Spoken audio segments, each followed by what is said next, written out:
বগুড়ার সারিয়াকান্দি পয়েন্টে যমুনার পানি বিপদসীমার ওপর দিয়ে প্রবাহিত হচ্ছে, ডুবছে একের পর এক চরাঞ্চল। এদিকে সুনামগঞ্জে নদ নদীর পানি কিছুটা কমতে শুরু করায় বন্যা পরিস্থিতির কিছুটা উন্নতি হয়েছে। এ বিষয়ে বিস্তারিত জানাতে এই মুহূর্তে কুড়িপাড়া থেকে যুক্ত হচ্ছেন সহকর্মী মাজিদুর রহমান এবং সেই সাথে সুনামগঞ্জ থেকে যুক্ত হচ্ছেন সহকর্মী লিপসান আহমেদ। শুরুতেই যাব সহকর্মী মাজিদুর রহমানের কাছে। মাজিদ, জানতে চাই, এই যে চরাঞ্চল ডুবছে সেখানের মানুষের ভোগান্তি কেমন দেখছেন?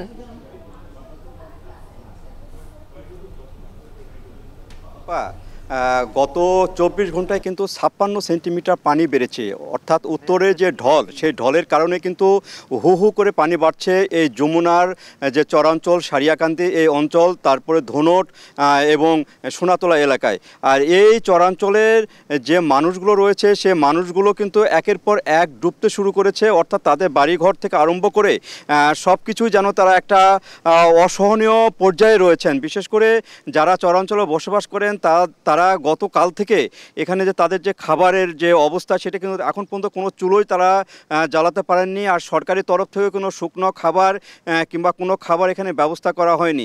এরকম চরাঞ্চলে প্রায় ২০,০০০ মানুষ কিন্তু পানিবন্দী হয়ে পড়েছে। সোনাতলা, সারিয়াকান্দি এবং ধুনট উপজেলার প্রায় ১৫টি ইউনিয়ন, এই ইউনিয়নগুলোকে দুর্গত অবস্থায় ঘোষণা করা হয়েছে এবং তাদের তরফ থেকে, সরকারি তরফ থেকে কিন্তু একটা পরিসংখ্যান দাঁড় করানো হচ্ছে। আসলে আরও কি পরিমাণ মানুষ এখানে দুর্গত অবস্থায় রয়েছেন সেই পরিসংখ্যানটা এখনও চলছে।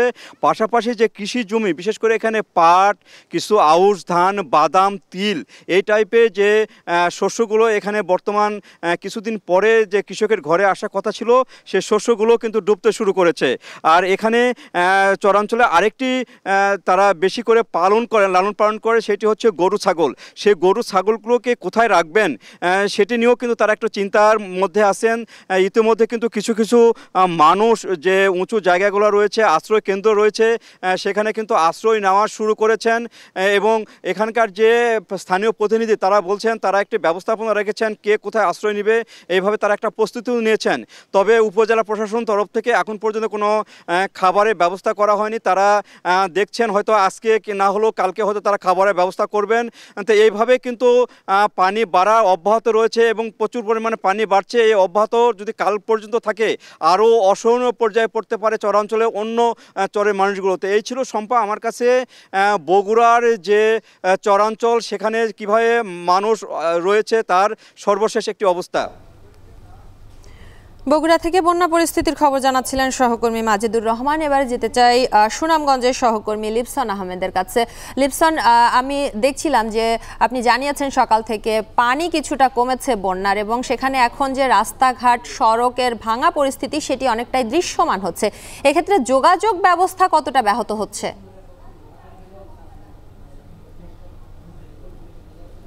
শম্পা, শুরুতেই যদি বলি, দুঃখ, দুর্দশা, কষ্ট আর হতাশা নিয়ে কিন্তু এই অঞ্চলের মানুষরা প্রতিনিয়তই বেঁচে আছেন। তার কারণ হিসেবে যদি বলি, ২০০৪ সালে কিন্তু পাহাড়ি ঢলে এই অঞ্চলে বন্যা পরিস্থিতি সৃষ্টি হয়ে কিন্তু ব্যাপক ক্ষতি হয়েছিল। তারপর ২০১৭ সালে কিন্তু পাহাড়ি ঢলে এই পুরো হাওড় এলাকায় কিন্তু আসলে যে বুরুদান ছিল সেটি কিন্তু আসলে তলিয়ে যায়। সেই সাথে ২০২২ সালে কিন্তু বন্যা পরিস্থিতি সৃষ্টি হয়ে কিন্তু সুনামগঞ্জে ৫০,০০০-এর বেশি ঘরবাড়ি নষ্ট হয়। অর্থাৎ এই সর্বশেষ ২০২৪-এ ২ দফা বন্যায় কিন্তু সুনামগঞ্জের ঘরবাড়ির ব্যাপক ক্ষতি হয়েছে, সেই সাথে রাস্তাঘাটের ব্যাপক ক্ষতি হয়েছে।